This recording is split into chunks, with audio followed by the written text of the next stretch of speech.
எல்லாருக்கும் வணக்கம். நேற்று தேர்தலுக்கு பிந்தைய கருத்து கணிப்பு வெளியாச்சு. அதுக்கான வீடியோவும் நம்ம போட்டிருந்தோம்.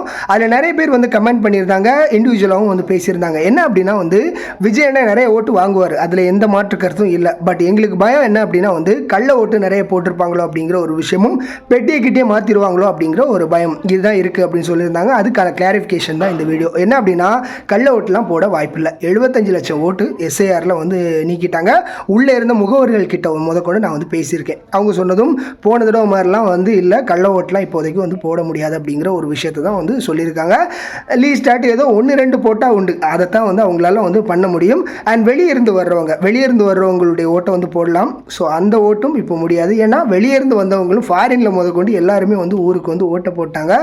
கள்ள ஓட்டு இந்த தடவை வந்து மேக்சிமம் இந்த இடத்துல வந்து விழலை அப்படிங்கிற ஒரு விஷயம். பெட்டியை கிட்டே மாற்றுறது இது வந்து கண்டிப்பாக நடக்கவே செய்யாது. இதெல்லாம் ரேர் சம்பவம் தான். ஸோ அதை பற்றி நீங்கள் கவலைப்படவே வேண்டாம். ஓட்டு விழுந்தது தான். அது மே 4 எண்ணப்படும். சரி, ஓகே. எக்ஸிட் போல்ஸில் வந்து மை ஆக்சஸ் இந்தியா அவங்க ஒரு ஆள் தான் வந்து நமக்கு தாவேக்காக ஆதரவாட்டு வந்து போட்டிருந்தது. அண்ட் மை ஆக்சஸ் இந்தியா இதுக்கு முன்னாடி எப்படி போட்டிருக்காங்க அப்படிங்கிற ஒரு விஷயத்த பார்க்கணும். 2016 டிஎம்கே ஜெயிக்கும்னு சொல்லி அவ்வளவு மீடியாஸும் அவ்வளவு கம்பெனிஸும் வந்து சொல்லியிருந்தாங்க டிஎம்கே தான் ஜெயிக்க போகுது அப்படிங்கிற ஒரு விஷயத்த. பட் மை ஆக்சஸ் இந்தியா இவங்க ஒரு ஆள் மட்டும் நின்று ஏடிஎம்கே தான் வந்து ஜெயிப்பாங்க அப்படின்னு சொல்லியிருந்தாங்க. ஸோ அதே மாதிரி தனி மெஜாரிட்டியில் வந்து ஜெயலலிதா அம்மா வந்து ஜெயித்தாங்க.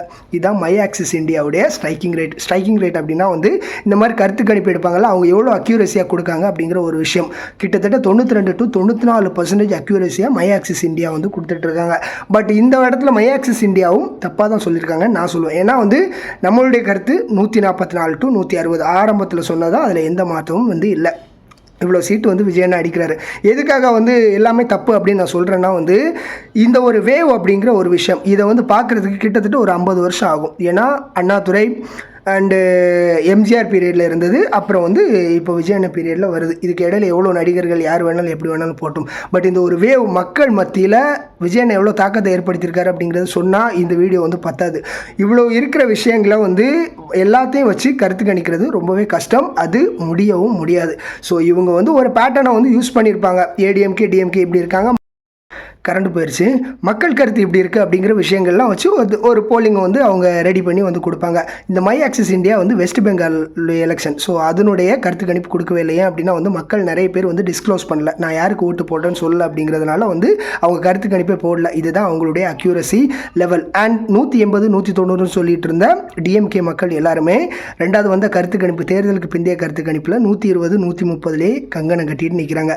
ஸோ இந்த லெவல் எப்படி இருக்குது அப்படிங்கிறத நீங்களே வந்து புரிஞ்சுக்கோங்க. மே 4 முழு வேவும் தெரிய ஆரம்பிக்கும்.